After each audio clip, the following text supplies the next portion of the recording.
প্রিয় নগরবাসী, আজকে আপনাদের একটি দৃশ্য দেখাবো। ঢাকা শহর একটি অন্যতম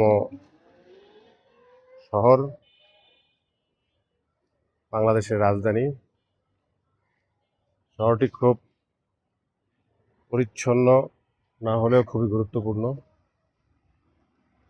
আজকে একটি আপনাকে রাস্তা দেখাচ্ছি। ঢাকা শহরের রাস্তাটি অত্যন্ত গুরুত্বপূর্ণ একটি রাস্তা। কাকরাইল মোড় থেকে সামনে এগোলে ডিপ্লোমা ইঞ্জিনিয়ার্স ইনস্টিটিউশনের পাশে ব্যাটারিগলি নামে পরিচিত এই রাস্তাটি। তো রাস্তাটির আশেপাশে অসম্ভব রকম ময়লা, আবর্জনা এবং দুর্গন্ধ। সবচেয়ে বড় ইম্পর্টেন্ট বিষয় হচ্ছে এখানকার রাস্তার পাশে প্রতিদিন সন্ধ্যার পরে এখানে রিক্সাওয়ালা, ভ্যানওয়ালা, অটোওয়ালা এবং সাধারণ মানুষ এখানে প্রস্তাব করে।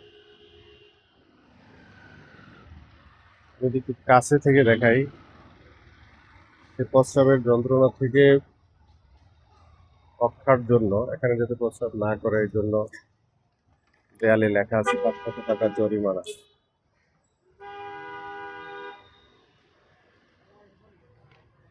তারপরও নিচে দেখবেন পানি এবং প্রস্রাব জমা।